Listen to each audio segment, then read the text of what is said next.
What's up guys, Shrivin here. Weekly Toastന്റെ episode number 2 എല്ലാവർക്കും സ്വാഗതം. സോ ഈ ആഴ്ചത്തേക്കുള്ള ടോപ്പ് 5 ന്യൂസ് ഏതൊക്കെയാണെന്ന് നമുക്ക് നോക്കാം. 1-2 സ്മാർട്ട് ഫോൺ ലോഞ്ചസ് നമ്മൾ ആഡ് ചെയ്തിട്ടുണ്ട്. അതേപോലെ തന്നെ ചെറിയ 1-2 കോൺട്രവേഴ്ഷ്യൽ ടോപ്പിക്കും നമ്മൾ ആഡ് ചെയ്തിട്ടുണ്ട്. സോ എന്തായാലും വളരെ ഇൻഫോർമേറ്റീവ് ആയിരിക്കും, എന്തായാലും വളരെ എക്സൈറ്റിംഗ് ന്യൂസ് ആണ്. So without wasting much time, let's jump into the weekly toast episode number 2.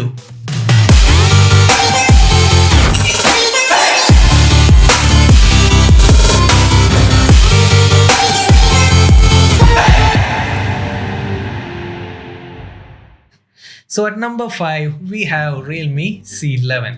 So നമുക്കറിയാം റീസെൻ്റ്ലി GST എല്ലാം കൂട്ടിയതിന് ശേഷം എല്ലാ സ്മാർട്ട് ഫോൺസിൻ്റെയും പ്രൈസ് പതുക്കെ കൂടി വരികയാണ്. സോ എന്താ സംഭവിച്ചതെന്ന് വെച്ചാൽ 10,000-ന് താഴെ ഒരു നല്ല സ്മാർട്ട് ഫോൺ, ഒരു നല്ല value for money smart phone ഇല്ലാത്തൊരു സിറ്റുവേഷനാണ് ഇപ്പോൾ. സോ ആ ഒരു വോയിഡ് ഫിൽ ചെയ്യാനാണ് Realme C11 ലോഞ്ച് ചെയ്യാൻ പോകുന്നത്. സോ Realme C11 ലോഞ്ച് ചെയ്യാൻ പോകുന്നത് July 14th-നാണ്. സോ ഇനി 1-2 ദിവസം മാത്രമേ ഉള്ളൂ. അതേപോലെ തന്നെ ലോഞ്ചിങ് നടക്കാൻ പോകുന്നത് ഫ്ലിപ്കാർട്ടിലാണ്. സോ Realme C11 വരാൻ പോകുന്നത് ഏറ്റവും പുതിയ MediaTek Helio G35 പ്രൊസസ്സറുമായിട്ടാണ്. സോ അത്യാവശ്യം കേപ്പബിൾ ആയിട്ടുള്ള, കുറച്ച് അത്യാവശ്യം ഗെയിമിങ്ങിനൊക്കെ സ്യൂട്ടബിൾ ആയിട്ടുള്ള ഒരു ബഡ്ജറ്റ് റേഞ്ചിലുള്ള പ്രൊസസ്സർ ആവും MediaTek Helio G35. അതേപോലെ തന്നെ 2GB റാമും 32GB ഇന്റേണൽ സ്റ്റോറേജുമായിട്ടാണ് C11 വരാൻ പോകുന്നത്. അതേപോലെ തന്നെ C11-ൽ നമുക്ക് കിട്ടാൻ പോകുന്നത് 6.5 ഇഞ്ച് വരുന്ന IPS LCD HD+ ഡിസ്പ്ലേ ആണ്. ഫുൾ HD അല്ല, HD+ ഡിസ്പ്ലേ ആണ്. C11-ന്റെ ഏറ്റവും വലിയ ഹൈലൈറ്റ് എന്ന് പറയുന്നത് ഇതിന്റെ ബാറ്ററി കപ്പാസിറ്റിയാണ്. സോ 5000 mAh ബാറ്ററിയാണ് നമുക്ക് ലഭിക്കാൻ പോകുന്നത്. ഒരു HD+ ഡിസ്പ്ലേയും G35 പ്രോസസ്സറും കമ്പൈൻ ചെയ്ത് വരുമ്പോൾ ഡെഫിനറ്റ്ലി 5000 mAh എന്ന് പറയുന്നത് വലിയൊരു വാല്യൂ തന്നെയാണ്. സോ ഇതിന്റെ കൂടെ ഒരു ഫാസ്റ്റ് ചാർജർ നമുക്ക് കിട്ടാൻ പോകുന്നില്ല കേട്ടോ. ഒരു 10 വാട്ട്സിന്റെ നോർമൽ ചാർജർ മാത്രമാണ് കിട്ടാൻ പോകുന്നത്. ഇനി ക്യാമറയെ പറ്റി സംസാരിച്ചാൽ ഒരു ഡുവൽ ക്യാമറ സെറ്റപ്പ് ആണ് ബാക്ക് സൈഡിലുള്ളത്. ഫ്രണ്ട് സൈഡിൽ നേരത്തെ പറഞ്ഞ പോലെ ഒരു വാട്ടർ ഡ്രോപ്പ് നോച്ച് ആണ്. സോ ബാക്ക് സൈഡിൽ പ്രൈമറി ലെൻസ് നമുക്ക് കിട്ടാൻ പോകുന്നത് 13 മെഗാപിക്സലിന്റെ ആണ്. സെക്കൻഡറി ലെൻസ് ആയിട്ടുള്ളത് 2 മെഗാപിക്സലിന്റെ ഒരു പോർട്രേറ്റ് ലെൻസ് ആണ്. ഫ്രണ്ടിൽ വന്നു കഴിഞ്ഞാൽ 5 മെഗാപിക്സലിന്റെ ഒരു സെൽഫി ക്യാമറയാണ് നമുക്ക് കിട്ടാൻ പോകുന്നത്. Realme C11 ലോഞ്ച് ചെയ്യാൻ പോകുന്നത് വെറും 7,000 rupees-നാണ്. സോ ആ പ്രൈസ് പോയിന്റ് വെച്ച് നോക്കുമ്പോൾ ഡെഫിനറ്റ്ലി C11 ഒരു വാല്യൂ ഫോർ മണിയാണ്. സോ നിങ്ങൾക്ക് 10,000-ന് താഴെയുള്ള ഒരു സ്മാർട്ട് ഫോൺ വേണമെന്ന് ആഗ്രഹം ഉണ്ടെങ്കിൽ C11 നിങ്ങൾക്കൊന്ന് നോക്കി വെക്കാവുന്ന ഒരു ഡിവൈസ് ആണ്. ഓക്കെ, സോ 4th പൊസിഷനിൽ നമുക്കുള്ളത് Poco M2 Pro-നെ പറ്റിയിട്ടുള്ള ന്യൂസ് ആണ്. സോ 2-3 ദിവസങ്ങൾക്ക് മുന്നാണ് Poco M2 Pro ലോഞ്ച് ചെയ്തത്. സോ ഇത് Redmi Note 9 Pro-നെ കംപ്ലീറ്റ്ലി റീബ്രാൻഡ് ചെയ്ത് ഇറക്കിയ ഒരു ഫോണായിരുന്നു. അതുകൊണ്ട് തന്നെ കുറെ പേർക്ക് ഒരു സാറ്റിസ്ഫൈഡ് ഫീലിംഗ് ഉണ്ടായിരുന്നില്ല. അതേപോലെ തന്നെ നമ്മളും ഒരു വീഡിയോ അപ്ലോഡ് ചെയ്തിട്ടുണ്ടായിരുന്നു Poco M2 Pro-നെ പറ്റിയിട്ട്. കാരണം നമ്മളും കുറച്ച് ഡിസപ്പോയിന്റഡ് ആയി പോയി പോക്കോന്റെ ഈ മൂവ് വെച്ചിട്ട്. ഓക്കെ, അതെല്ലാം പോട്ടെ, ഇന്നത്തെ ന്യൂസിലേക്ക് കിടക്കാം. നമുക്കറിയാം ഇന്ത്യയിൽ 59 apps already Indian government ban ചെയ്തിട്ടുണ്ട് എന്നുള്ളത് അല്ലേ. സോ ആ ബാൻ ചെയ്തതിന് ശേഷമാണ് Poco M2 Pro ലോഞ്ച് ചെയ്തത്. ബട്ട് ഇവിടെ ഉണ്ടായ പ്രശ്നം എന്താണെന്ന് വെച്ച് കഴിഞ്ഞാൽ ഹലോ എന്നുള്ളൊരു ആപ്പ് ബാൻ ചെയ്തതാണ്. ബട്ട് അത് ബ്ലോട്ട്വെയർ ആയി ഈ പോക്കോ ഡിവൈസിൽ ഉണ്ടായിരുന്നു. അതേപോലെ തന്നെ Poco M2 Proയിൽ ഒരു ക്ലീനിങ് ആപ്പ് ഉണ്ടായിരുന്നു. ബട്ട് ആ ആപ്പിന്റെ ബേസ് എന്ന് പറയുന്നത് ക്ലീൻ മാസ്റ്റർ എന്ന് പറഞ്ഞ ബാൻ ചെയ്യപ്പെട്ട ഒരു ആപ്പ് തന്നെയാണ്. സോ ചീറ്റ മൊബൈൽ എന്ന് പറഞ്ഞ കമ്പനിയുടെ ഒരു ആപ്പാണ് ക്ലീൻ മാസ്റ്റർ. സോ അത് നമ്മൾ ബാൻ ചെയ്ത ആപ്പുകളിൽ ഒരു ആപ്പ് കൂടിയാണ്. സോ ഇതെല്ലാതും പലരും ഹൈലൈറ്റ് ചെയ്തിരുന്നു. ഇതിനെപ്പറ്റി ചെറിയൊരു കോൺട്രവേഴ്സി ഡെവലപ്പ് ആയിട്ടുണ്ടായിരുന്നു. സോ അതിനുശേഷം പോക്കോ ഇന്ത്യ അവരുടെ ട്വിറ്റർ അക്കൗണ്ടിലൂടെ ഒരു ഓപ്പൺ ലെറ്റർ പുറത്തുവിട്ടിരിക്കുകയാണ്. ഒരു സമ്മറി നോക്കിക്കഴിഞ്ഞാൽ പോക്കോ പറയുന്നത് ഇതാണ്: നമ്മുടെ ഒരു യൂസേഴ്സിന്റെയും ഒരു ഡാറ്റയും അവർ വേറെ സെർവേഴ്സിലേക്കോ വേറെ ആപ്പുകൾക്കോ കൈമാറുന്നില്ല എന്നുള്ള കാര്യത്തിൽ അവർ ഗ്യാരണ്ടി തരുന്നുണ്ട്. അതേപോലെ തന്നെ ഇന്ത്യൻ ഗവൺമെന്റ് 59 ആപ്പുകൾ ബാൻ ചെയ്ത കാര്യം അവർ മാനിക്കുന്നു.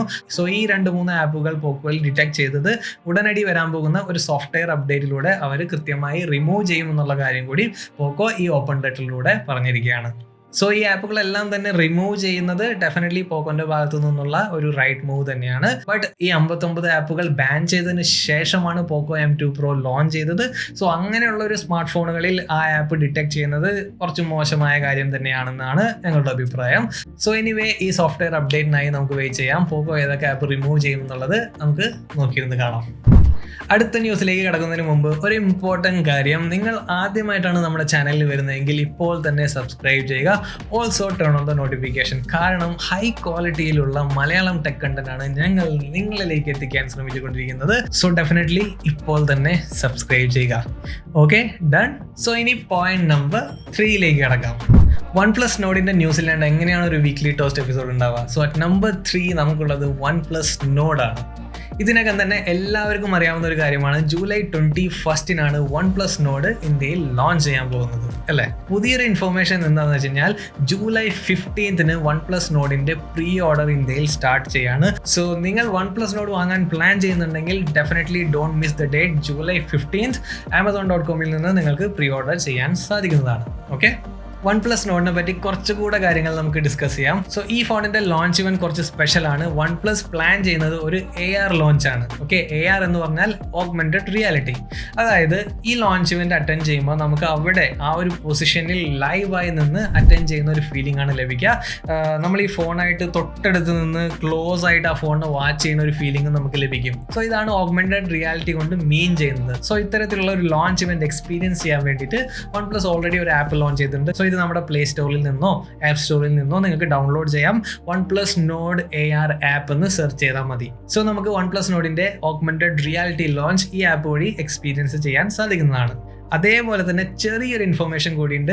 OnePlus അവരുടെ ഡൈ ഹാർഡ് ഫാൻ ബോയ്സിന് വേണ്ടി ഈ OnePlus Nord ലോഞ്ചിന്റെ ഒരു ഫിസിക്കൽ ഇൻവിറ്റേഷൻ ഇറക്കിയിരിക്കുകയാണ്. സോ ഇതിന്റെ സെല്ലിംഗ് സ്റ്റാർട്ട് ചെയ്യുന്നത് ആമസോണിലൂടെയാണ്. സോ ഇന്ന് സൺഡേ അല്ലേ, സോ ഓൾറെഡി അതിന്റെ സെയിൽസ് സ്റ്റാർട്ട് ചെയ്തിട്ടുണ്ടാവും. സോ നിങ്ങൾക്ക് ഈ ഫിസിക്കൽ ഇൻവിറ്റേഷൻ വാങ്ങണമെന്നുണ്ടെങ്കിൽ ഉടനടി ആമസോണിലേക്ക് വിട്ടോ, അവിടെ നിന്ന് നിങ്ങൾക്ക് ഈസി ആയിട്ട് വാങ്ങാൻ പറ്റും.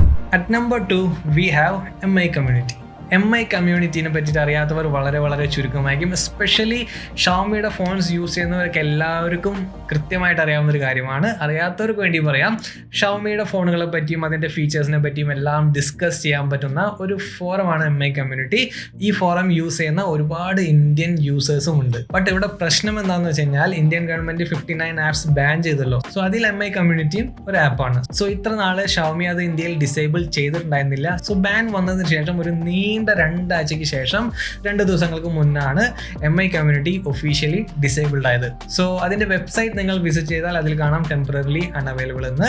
സോ നിങ്ങൾ ഇതിന്റെ ആപ്പാണ് യൂസ് ചെയ്തിരുന്നെങ്കിൽ ഹോം സ്ക്രീനിൽ നിങ്ങൾക്ക് മേ ബി പോകാൻ സാധിക്കും. ബട്ട് ഒരു പോസ്റ്റ് നിങ്ങൾക്ക് റീഡ് ചെയ്യാനോ പുതുതായിട്ടൊന്ന് ആഡ് ചെയ്യാനോ ഒന്നും സാധിക്കുന്നതല്ല. സോ ഷവമി ഇന്ത്യയിൽ ഈ കമ്മ്യൂണിറ്റി ഡിസേബിൾ ചെയ്യുന്നതിന് മുമ്പ് ഒരു സ്റ്റേറ്റ്മെന്റ് പുറത്തിറക്കിയിരുന്നു. സോ ഈ സ്റ്റേറ്റ്മെന്റിന്റെ ഒരു സമ്മറി ഇങ്ങനെയാണ്: ഗവൺമെന്റിന്റെ ഓർഡർ പ്രകാരം MI കമ്മ്യൂണിറ്റി ഇന്ത്യയിൽ ടെമ്പററി ആയി ഡിസേബിൾ ചെയ്യാൻ പോവുകയാണ്. സോ ഇനി ഷവമി ഇന്ത്യയുടെ റെപ്രസെന്റേറ്റീവ്സ് ഇന്ത്യൻ ഗവൺമെന്റിന്റെ പ്രോപ്പർ സ്റ്റേക്ക് ഹോൾഡേഴ്സുമായിട്ട് ഒരു മീറ്റിംഗ് നടത്തുന്നതാണ്. അവരുടെ സൈഡ് കംപ്ലീറ്റ്ലി ക്ലാരിഫൈ ചെയ്യാൻ ശ്രമിക്കുന്നതുമാണ്. ഷവമി ഒരു കാര്യം കൂടി ഈ സ്റ്റേറ്റ്മെന്റിൽ പറയുന്നുണ്ട്: അവർക്ക് എല്ലാ യൂസേഴ്സിന്റെ പ്രൈവസിയും വളരെ ഇമ്പോർട്ടന്റ് ആണ്. അവർ ഈ ഡാറ്റയും മറ്റു കാര്യങ്ങളൊന്നും ആർക്കും ഷെയർ ചെയ്യുന്നില്ല എന്നും. ഈ ഫോറത്തിൽ വളരെയധികം ആക്റ്റീവായിരുന്നവർക്ക് ചെറിയൊരു വിഷമെല്ലാം ഉണ്ടാവും. പറഞ്ഞിട്ട് കാര്യമില്ല, നമ്മുടെ കൺട്രിയുടെ കാര്യമാണ്, സെക്യൂരിറ്റി പ്രൈവസിയുടെ കാര്യമാണ്. ലെറ്റ്സ് സീ എന്താവുമെന്ന്. സോ അറ്റ് ലാസ്റ്റ് നമ്പർ 1 എത്തിയിരിക്കുകയാണ്. സോ നമ്പർ 1 പൊസിഷനിലുള്ളത് പുതിയൊരു ഗെയിമിംഗ് സ്മാർട്ട് ഫോണിന്റെ ലോഞ്ചിങ്ങിനെ പറ്റിയുള്ള ന്യൂസ് ആണ്. So at number 1 position we have Lenovo Legion phone. ROG phone launching നമുക്കറിയാം ജൂലൈ 22 ആണ്. സോ അതേ ദിവസം തന്നെയാണ് ലിജിയൻ ഫോണും ലോഞ്ച് ചെയ്യാൻ പോകുന്നത്. സോ ROG ഫോൺ ലോഞ്ച് ചെയ്യാൻ പോകുന്നത് രാത്രി 8 മണിക്കാണെങ്കിൽ ലിജിയൻ ഫോൺ ലോഞ്ച് ചെയ്യാൻ പോകുന്നത് ഈവനിങ് 5 മണിക്കാണ്. സോ ഒരു കാര്യം ഉറപ്പായി, Snapdragon 865+ പ്രോസസ്സർ വെച്ച് ഇറങ്ങുന്ന ആദ്യത്തെ smart phone Lenovo Legion phone ആയിരിക്കും എന്നുള്ളത്. ROG ഫോൺ 3ക്ക് വലിയൊരു കോമ്പറ്റീറ്റർ തന്നെയായിരിക്കും Lenovo Legion ഫോൺ. സ്പെക്സ് എല്ലാം നോക്കിക്കഴിഞ്ഞാൽ ഓൾമോസ്റ്റ് സിമിലർ ആണ്. നേരത്തെ പറഞ്ഞ പോലെ Snapdragon 865+ പ്രോസറാണ്, 16GB വരെ റാം ഉണ്ട്, 512GB വരെ സ്റ്റോറേജ് ഉണ്ട്, 144 ഹെഡ്സിൻ്റെ ഡിസ്പ്ലേ ഉണ്ട്. സോ അങ്ങനെ ഗംഭീര സ്പെക്സ് തന്നെയാണ് Legion ഫോണിന് ഉള്ളത്. സോ ലോഞ്ചിന് ശേഷം best gaming smart phone off 2020 എന്ന കിരീടം ആര് കൊണ്ടുപോകുന്നുള്ളത് നമുക്ക് കാത്തിരുന്ന് കാണേണ്ട ഒരു കാര്യമാണ്. അതിനു മുന്നേ ഈ 2 ഫോൺസിനെ പറ്റിയും ഡീറ്റെയിൽ ആയിട്ടുള്ള ഡെഡിക്കേറ്റഡ് ആയ ഒരു വീഡിയോ നമ്മൾ ഓൾറെഡി ചെയ്തിട്ടുണ്ട്. സോ അത് കാണാത്തവർക്ക് വേണ്ടിയിട്ട് ഞാനിവിടെ ലിങ്ക് ചെയ്യാം, ഡെഫിനറ്റ്ലി പോയി കാണാം. ROG ഫോൺ, Legion ഫോൺ രണ്ടിനെ പറ്റിയുള്ള സ്പെക്സ്, ഫീച്ചേഴ്സ് എല്ലാം നമ്മൾ അതിൽ കൃത്യമായി ഡിസ്കസ് ചെയ്തിട്ടുണ്ട്. മറ്റൊരു കാര്യം കൂടിയും അതേ വീഡിയോയിൽ നമ്മൾ ഓൾറെഡി പറഞ്ഞിട്ടുണ്ടായിരുന്നു, Legion ഫോണിനെ പറ്റി എന്തെങ്കിലും ഡീറ്റെയിൽസ് നമുക്ക് പുതുതായിട്ട് കിട്ടുകയാണെങ്കിൽ ഈ വീക്ക്ലി ടോസ്റ്റ് എപ്പിസോഡിൽ നമ്മളത് ഡിസ്കസ് ചെയ്യും എന്നുള്ളത്. സോ അങ്ങനെ ചെറിയൊരു ഡീറ്റെയിൽ നമുക്ക് കിട്ടിയിരിക്കുകയാണ്. സോ ഇത് ഈ സ്മാർട്ട് ഫോണിന്റെ റിയർ ക്യാമറ മെഗാപിക്സൽ കൗണ്ടിനെ പറ്റിയിട്ടാണ്. നമുക്ക് ഓൾറെഡി അറിയാം Legion ഫോൺ വരാൻ പോകുന്നത് ഒരു ഡുവൽ ക്യാമറ സെറ്റപ്പുമായിട്ടാണ് റിയർ സൈഡിൽ. സോ ഇതിൽ പ്രൈമറി സെൻസർ 64 മെഗാപിക്സൽ ആയിരിക്കും, അതേപോലെ തന്നെ സെക്കൻഡറി സെൻസർ ഒരു 16 മെഗാപിക്സൽ ആയിരിക്കും. സോ ഇതാണ് നമുക്ക് കിട്ടിയിട്ടുള്ള പുതിയ detail. So that's it guys. ഇതായിരുന്നു കഴിഞ്ഞ ആഴ്ചയിലെ ടോപ്പ് 5 ടെക് ന്യൂസ്. എങ്ങനെയുണ്ടായിരുന്നു ഈ ആഴ്ചയിലെ എപ്പിസോഡ്? നിങ്ങൾക്ക് എല്ലാവർക്കും ഇഷ്ടപ്പെട്ടു എന്ന് ഞങ്ങൾ വിചാരിക്കുന്നു. ഇഷ്ടപ്പെട്ടാൽ നിങ്ങളുടെ അഭിപ്രായങ്ങളെല്ലാം തന്നെ കമൻറ്റ് സെക്ഷനിലൂടെ നമ്മളെ അറിയിക്കുക. നിങ്ങൾ ആദ്യമായിട്ടാണ് നമ്മുടെ ചാനലിൽ വരുന്നതെങ്കിൽ സബ്സ്ക്രൈബ് ചെയ്യാനും നോട്ടിഫിക്കേഷൻ ഐക്കൺ ടേൺ ഓൺ ചെയ്യാനും മറക്കരുത്. Also like our video, share our video. I'll be back with another great video. Till then, bye.